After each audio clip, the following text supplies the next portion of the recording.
ജില്ല എന്ന നിലയിൽ കാസർഗോഡിന് കൃത്യമായ പരിഗണന ലഭിക്കേണ്ടതുണ്ട്. കാരണം തിരുവനന്തപുരം എത്രത്തോളം കേരളത്തിന് പ്രധാനപ്പെട്ടതാണോ അതുപോലെ തന്നെ കാസർഗോഡും കേരളത്തിന് പ്രധാനപ്പെട്ടതായി മാറേണ്ട സാഹചര്യം സൃഷ്ടിക്കേണ്ടത് നമ്മുടെ അധികാരവർഗത്തിന്റെ ഉത്തരവാദിത്വം തന്നെയാണ്. അവിടെയാണ് ഈ അതിവേഗ പാത ഉൾപ്പെടെ മുന്നോട്ട് വയ്ക്കുമ്പോൾ അതിൽ കാസർഗോഡ് ഉൾപ്പെടുന്നില്ല എന്നത് വലിയ വിമർശനമായി മുന്നോട്ട് പോകുന്നത്. മാത്രവുമല്ല, ഇതിപ്പോൾ ഈ കാസർഗോഡിന് എന്തുകൊണ്ട് ഇങ്ങനെയൊരു പാത നൽകുന്നില്ല എന്നതിൻ്റെ ചോദ്യത്തിന് വരുമാനമില്ല എന്ന ന്യായീകരണം ആണ് പ്രധാനമായും ഉന്നയിക്കുന്നത്.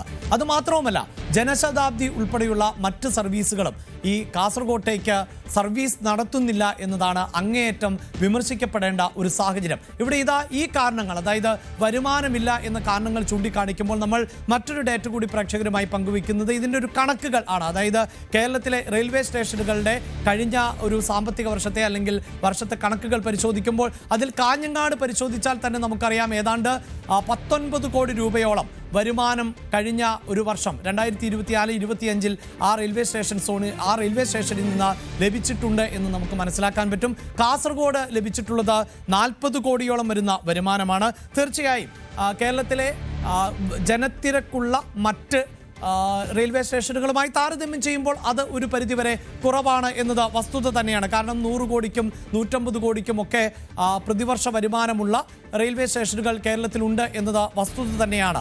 ഇതാണ് പ്രധാനമായും ഇപ്പോൾ ഈ റെയിൽവേ സംവിധാനങ്ങളിലെ അപാകതയ്ക്ക് അല്ലെങ്കിൽ റെയിൽവേ സംവിധാനങ്ങൾ എത്തിക്കാത്തതിന് കാരണമായി ചൂണ്ടിക്കാണിക്കുന്നത്. ഇവിടെ KV ബൈജുവിലേക്ക് പോകുമ്പോൾ, ബൈജു ഒരുപക്ഷെ ഈ കാസർഗോഡ് ഇന്നോ ഇന്നലെയോ നേരിടുന്ന ഒരാക്ഷേപമല്ല.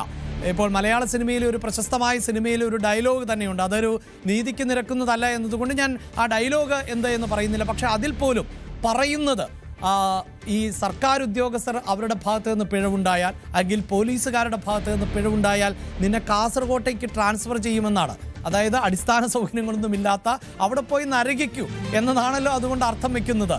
അപ്പോൾ അങ്ങനെ ഒരു സാഹചര്യം നേരത്തെ തന്നെയുണ്ട് എന്നതാണ്. അതിൽ നിന്ന് മാറ്റിയെടുക്കേണ്ടത് നമ്മുടെ ഭരണകൂടത്തിൻ്റെ ഉത്തരവാദിത്തമാണ്. അവിടെ വരുമാനവും അല്ലെങ്കിൽ ലാഭവും മാത്രമല്ല ഒരു ഭരണകൂടം അജണ്ടയായി എടുക്കേണ്ടത്. വരുമാനമുള്ള സമൂഹത്തെ സൃഷ്ടിച്ചതുപോലെ വരുമാനമില്ലാത്തവരെ ആ വരുമാനത്തിലേക്ക് ഉയർത്തിക്കൊണ്ടുവരിക എന്നതാണ് ഭരണകൂടത്തിൻ്റെ ആത്യന്തികമായ ലക്ഷ്യം. ഇവിടെ റെയിൽവേ എന്നത് ഒരു പ്രദേശത്തിൻ്റെ വികസനത്തിൽ നാഴികക്കല്ലാകുന്ന ഒന്നാണ്. അവിടുത്തെ സഞ്ചാര സാധ്യതകൾ കൂടുമ്പോൾ കൂടുതൽ ആളുകൾ അവിടേക്ക് എത്തും, അവിടെ വികസന സാധ്യതകൾ തുറക്കും. ഇപ്പോൾ ഈ റെയിൽവേ മേഖലയിൽ നമുക്ക് മറ്റു മേഖലയിലേക്ക് പോകാം. ആരോഗ്യ മേഖലയടക്കം വിശദമായി പരിശോധിക്കേണ്ടതുണ്ട്. അതിനു മുമ്പ് എന്ത് ന്യായീകരണമാണുള്ളത്? ഇതൊക്കെ ഒരു ന്യായീകരണമായി നമുക്ക് ഉൾക്കൊള്ളാൻ പറ്റുന്നതാണ്.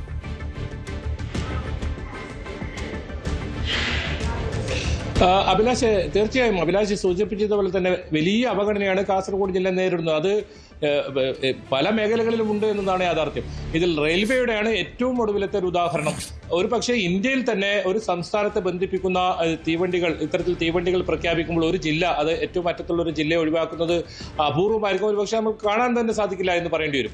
അങ്ങനെ ഈ വന്ദേ ഭാരത് സർവീസ് തുടങ്ങുമ്പോഴും നമ്മളിത് കണ്ടതാണ്. കണ്ണൂർ വരെ മാത്രമായിരുന്നു വന്ദേ ഭാരത് സർവീസ് തീരുമാനിച്ചിട്ടുണ്ടായിരുന്നത്. പിന്നെ വലിയ തോതിൽ നമ്മളിപ്പോൾ ഉയർത്തിക്കൊണ്ടുവന്നതുപോലെ തന്നെ ന്യൂസ് 18 ഉൾപ്പെടെ വലിയ പ്രതിഷേധം, വലിയ പ്രക്ഷോഭം, ജനകീയ പ്രക്ഷോഭത്തിനെ പുറത്ത് കൊണ്ടുവന്നതോടുകൂടിയാണ് വന്ദേ ഭാരത് കാസർഗോഡേക്ക് നീട്ടുന്നത്. പിന്നീട് അത് ലാഭകരമാണെന്ന് കണ്ടതിനെ തുടർന്ന് മംഗളൂരുവിലേക്ക് നീട്ടുന്ന സാഹചര്യമുണ്ടായി. ഇപ്പോൾ അതിവേഗ റെയിൽപാതയുടെയും അവസ്ഥ സമാനമാണ്. കണ്ണൂർ വരെ മാത്രമാണ് ഈ ഒരു റെയിൽവേ പാത വിഭാവനം ചെയ്തിട്ടുള്ളത്. അത് കാസർഗോഡേക്ക് നീട്ടണമെന്ന ആവശ്യം നമ്മളിപ്പോൾ MP-യുടെ പ്രതികരണം കേട്ടു, ജില്ലയിലെ MLA-മാരുടെ പ്രതികരണം കേട്ടു. എല്ലാവരും ഒരേ സ്വരത്തിൽ പറയുന്നത് അതാണ്. ഈ അവഗണന എന്ന് അവസാനിപ്പിക്കുമെന്നതാണ്.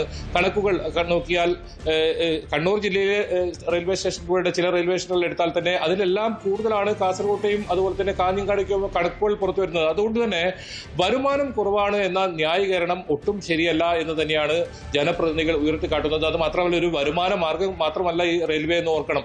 ഒരു അവശ്യ സർവീസാണ്. ജനങ്ങളുടെ യാത്രാ സൗകര്യങ്ങൾ അത്തരത്തിൽ മെച്ചപ്പെടുത്തേണ്ടതുണ്ട്. നമുക്കറിയാം, തിരുവനന്തപുരത്ത് നിന്ന് ഉൾപ്പെടെ കേരളത്തിലെ പല ജില്ലകളിൽ നിന്നും ആളുകൾ മംഗളൂരുവിലൊക്കെ വിദ്യാഭ്യാസത്തിനും മറ്റുമായി പോകുന്നുണ്ട്. പ്രത്യേകിച്ച് കോഴിക്കോട് മേഖലകളിൽ നിന്ന് ആശുപത്രിയൊക്കെ വിദഗ്ധ ചികിത്സക്കായി എത്തേണ്ടത് മംഗളൂരുവിലേക്കാണ്. ഈ ട്രെയിൻ മാർഗമാണ് ഇവർ ആശ്രയിക്കുന്നതൊക്കെ. അങ്ങനെ യാത്ര ചെയ്യുന്നവർക്ക്, അതോടൊപ്പം വിദ്യാർത്ഥികൾക്ക്, അവരുടെ ഇവിടെ പഠിക്കുന്ന ഈ മംഗളൂരിലൊക്കെ പഠിക്കുന്നവരുടെ അവരുടെ കുടുംബങ്ങൾക്ക് എത്താൻ ഇങ്ങനെ നിരവധി പേർ ആശ്രയിക്കുന്ന ഒരു മേഖലയിലാണ് വലിയ അവഗണന നേരിടുന്നത്. യാദൃശ്യമെന്ന് പറയട്ടെ, സംസ്ഥാനത്ത് പല ജാഥകളും ആരംഭിക്കുന്നത് കാസർഗോഡ് നിന്നാണ്. അതായത് അവഗണനയ്ക്കെതിരെയുള്ള ജാഥകൾ, വികസന നേട്ടങ്ങൾ ഉയർത്തിക്കാട്ടാനുള്ള ജാഥകൾ. പക്ഷെ അപ്പോഴും ഒക്കെ നമ്മൾ ഒരു ചോദ്യം ഉയരുന്നത്, ആ വികസനം കാസർഗോഡ് ജില്ലയിൽ ഉണ്ടോ എന്നാണ്. കഴിഞ്ഞ 5 വർഷമായി കാസർഗോഡ് ജില്ലയ്ക്ക് മന്ത്രി തന്നെ ഇല്ല, സംസ്ഥാന സർക്കാരിന്റെ മന്ത്രിസഭയിൽ പ്രാതിനിധ്യമില്ല എന്നത് മറ്റൊരു പ്രധാനപ്പെട്ട കാര്യം. അതോടൊപ്പം എൻഡോസൾഫാൻ ദുരിതബാധിതരൊക്കെ ഉള്ള ഒരു ജില്ലയാണ്.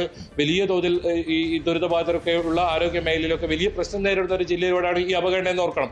ഏതായാലും ഇതിനെതിരെ ഈ നിയമസഭാ തെരഞ്ഞെടുപ്പിൽ ഈ ഒരു വിഷയം സജീവ ചർച്ചയാക്കി കൊണ്ടുവരാനാണ് വിവിധ രാഷ്ട്രീയ പാർട്ടികളുടെ സൂചിപ്പിക്കുന്ന പോലെ, അതായത് റെയിൽവേ മേഖലയിൽ മാത്രമല്ല, ഇപ്പോൾ ആരോഗ്യ മേഖല ഡേറ്റ കൂടി നമ്മളൊന്ന് പരിശോധിക്കുമ്പോൾ, അതായത് എൻഡോസൾഫാൻ ദുരിതബാധിതരെ കുറിച്ചുള്ള നിരന്തരമായ വാർത്തകൾ നമ്മൾ ഒരു കാലഘട്ടത്തിൽ ദൃശ്യമാധ്യമങ്ങളിലും അതോടൊപ്പം തന്നെ പത്രങ്ങളിലും ഒക്കെ വായിച്ചിട്ടുള്ളതാണ്. അങ്ങനെയുള്ള കാസർഗോഡ് ആരോഗ്യ മേഖലയിലും വലിയ അവഗണന നേരിടുന്നു എന്നതാണ് എടുത്തു പറയേണ്ടത്. അവിടെ കിടത്തി ചികിത്സയില്ലാത്തൊരു മെഡിക്കൽ കോളേജാണ് ഉള്ളത് എന്നതാണ് അവിടുത്തെ വസ്തുത.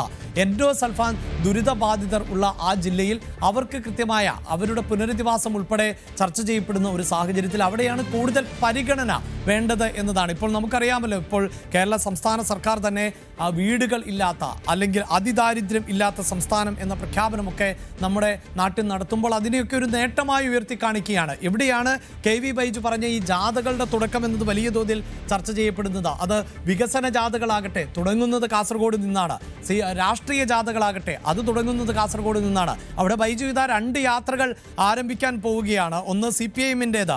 ആ യാത്ര ആരംഭിക്കാൻ പോകുമ്പോൾ അവിടെയും ഒരു മേഖലാ ജാഥകൾ ആണ്. അതിലൊരു യാത്ര കാസർഗോഡ് നിന്നാണ്. പ്രതിപക്ഷ നേതാവ് നയിക്കുന്ന VD സതീശന്റെ ജാഥയുണ്ട്, അതിനും കാസർഗോഡ് നിന്ന് തന്നെയാണ് തുടക്കം കുറിക്കുന്നത്. അപ്പോൾ ഇങ്ങനെയൊരു വിരോധാഭാസം കൂടിയുണ്ട്. അത് നിലനിൽക്കുമ്പോൾ ഇപ്പോൾ കേന്ദ്രത്തിൻ്റെ ഒരു പ്രൊജക്റ്റാണ് അതിവേഗ റെയിൽ എന്നത് വസ്തുതയാണ്. അവിടെയാണ് വരുമാനമില്ല എന്ന കാരണം ഈ ശ്രീധരനെ പോലെയുള്ള ഒരാൾ പറയുന്നത്. അതേസമയം സംസ്ഥാന സർക്കാരും വേണ്ടത്ര പരിഗണന നൽകാത്തൊരു സാഹചര്യം ഉണ്ടാകുന്നു. അങ്ങനെ എല്ലാ അർത്ഥത്തിലും കാസർഗോഡിനെ പിന്നോട്ടടിപ്പിക്കുന്ന ഒരു സമീപനം ഭരണകൂടത്തിൻ്റെ ഭാഗത്ത് നിന്നുണ്ടാവുകയല്ലേ?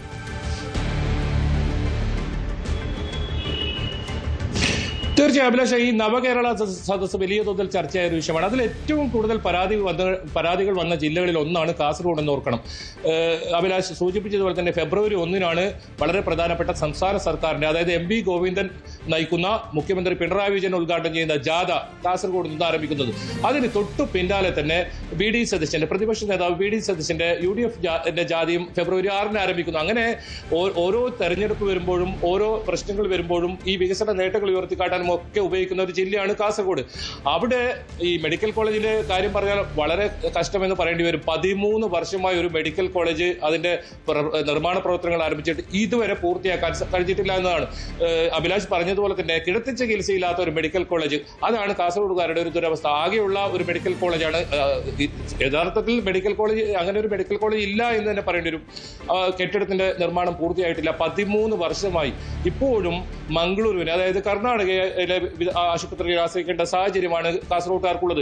ഈ എൻഡോസൾഫാൻ ദുരിതബാധിതർക്കൊക്കെ സൗജന്യ ചികിത്സയൊക്കെ പറയുന്നുണ്ടെങ്കിൽ അവർക്കെല്ലാം മംഗളൂരു വരെ ആശ്രയിക്കേണ്ട ഒരു അവസ്ഥയാണ്. ഭീമമായ പണം കൊടുത്ത് ചികിത്സ നടത്താൻ കഴിയാതെ പലരും മരണത്തിന് കീഴടക്കുന്ന സാഹചര്യമുണ്ട്. ഇങ്ങനെ ഇത് വളരെ ഗൗരവമായി എടുക്കേണ്ട ഒരു വിഷയം തന്നെയാണ്. ഈ കാസർഗോഡുകാരോട് കേരളത്തിലല്ലേ എന്ന ചോദ്യമൊക്കെ തമാശക്കാണ് പലരും ചോദിക്കുന്നതെങ്കിൽ, പക്ഷെ അതിനും അപ്പുറം വളരെ ഗൗരവമായ പ്രശ്നം ഇതിലുണ്ട് എന്നതാണ് യാഥാർത്ഥ്യം.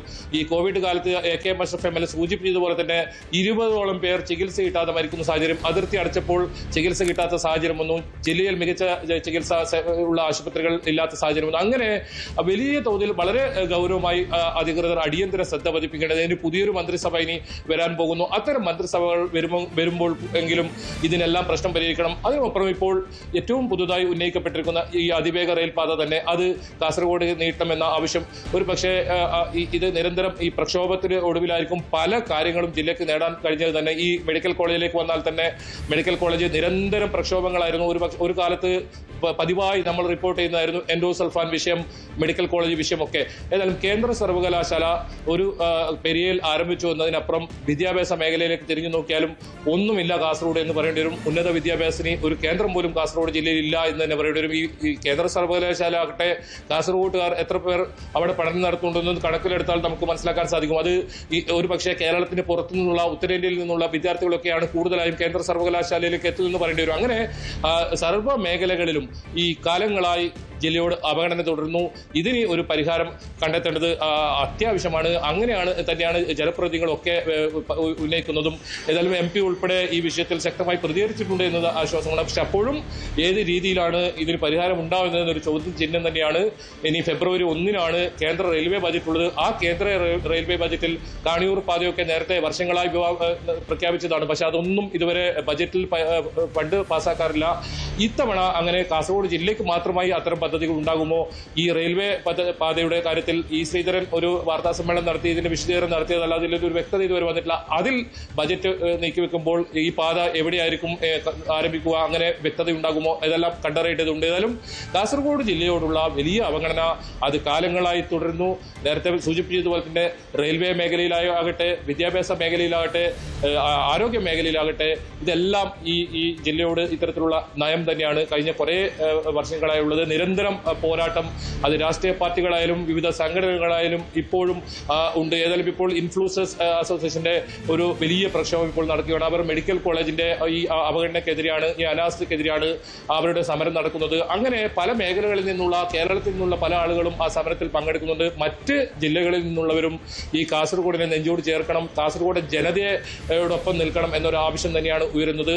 അതിനുള്ള പോരാട്ടങ്ങൾ അത് കാസർഗോഡുകാർ മാത്രമല്ല മറ്റ് ജില്ലകളിൽ നിന്നുള്ള ആളുകളുടെ കൂടി സഹായത്തോടു കൂടി അങ്ങനെ ഉണ്ടാകുമെന്ന് തന്നെയാണ് പ്രതീക്ഷിക്കപ്പെടുന്നതും. അത്തരം നീക്കങ്ങൾ തന്നെയാണ്, അത്തരം വലിയ പോരാട്ടങ്ങൾ തന്നെയാണ് ഉണ്ടാകേണ്ടതും ഉയർന്നു വരേണ്ടതും. ഏതായാലും റെയിൽവേയുടെ ഈ അവഗണന പല ട്രെയിനുകൾക്കും ജില്ലയിലെ കാസർഗോഡ് പോലും സ്റ്റോപ്പില്ലാത്ത അവസ്ഥ, കാഞ്ഞങ്ങാട് കൂടുതൽ കളക്ഷൻ കിട്ടുന്ന കാഞ്ഞങ്ങാട് പല ട്രെയിനുകൾക്കും സ്റ്റോപ്പില്ലാത്ത അവസ്ഥ, ഇങ്ങനെ പല മേഖലകളിലും അവഗണന തുടരുന്നു. അതെല്ലാം അവസാനിപ്പിച്ച് കേരളത്തിന്റെ ഒരു ജില്ല തന്നെയാണ് കാസർഗോഡും, കാസർഗോഡിനെയും ചേർത്ത് പിടിക്കേണ്ടതുണ്ട് എന്ന ഒരു രീതിയിലേക്ക് കാര്യങ്ങൾ വരേണ്ടതുണ്ട്. ഇത് വർഷങ്ങളായി ഉയരുന്ന ഒരു പ്രശ്നം തന്നെയാണ്, വർഷങ്ങളായി ഉയരുന്ന ഒരു ചോദ്യം തന്നെയാണ്.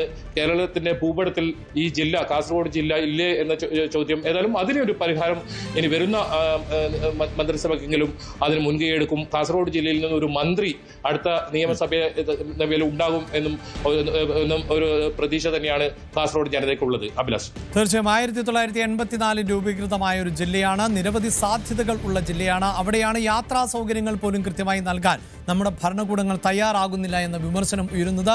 ആരോഗ്യരംഗത്ത് അടക്കം ജില്ല പിന്നോക്കം പോകുന്ന സാഹചര്യമാണുള്ളത്. ടൂറിസം മേഖലയിൽ വലിയ സാധ്യതകൾ ഉള്ള ബേക്കൽ കോട്ടയും ചന്ദ്രഗിരി കോട്ടയും ഒക്കെയുള്ള വാട്ടർ ടൂറിസത്തെ നന്നായി പ്രോത്സാഹിപ്പിക്കാൻ പറ്റുന്ന മനോഹരമായ ബീച്ച് ഉൾപ്പെടെയൊക്കെയുള്ള ഒരു ഭൂപ്രദേശം, ആ ഭൂപ്രദേശത്തിന്റെ സാധ്യതകളെ എന്തുകൊണ്ട് പ്രയോജനപ്പെടുത്തുന്നില്ല എന്ന് ആ ജനങ്ങൾ തന്നെ ചോദിക്കുന്ന സാഹചര്യം ഉണ്ടാകുന്നു. അവർക്ക് കൂടുതൽ കാര്യക്ഷമമായ പ്രവർത്തനങ്ങൾ അടിസ്ഥാന സൗകര്യ വികസനത്തിൽ അടക്കം ഉണ്ടാകേണ്ടതുണ്ട് എന്ന് കാസർകോട്ടെ ജനത തന്നെ പറയുകയാണ്. അത്തരത്തിലുള്ള ഒരു പ്രതിഷേധമാണ് ഇപ്പോൾ രൂപപ്പെട്ടു വരുന്നത്. ഒരു പക്ഷേ ഭരണകൂടങ്ങളുടെ കണ്ണു തുറക്കാൻ ഇത്തരം പ്രതിഷേധങ്ങളിലൂടെ സാധിക്കട്ടെ എന്ന് വേണം നമുക്ക് പ്രതീക്ഷിക്കാം. കൂടുതൽ വാർത്തകൾക്ക് news 18 Keralam YouTube channel subscribe ചെയ്യുക.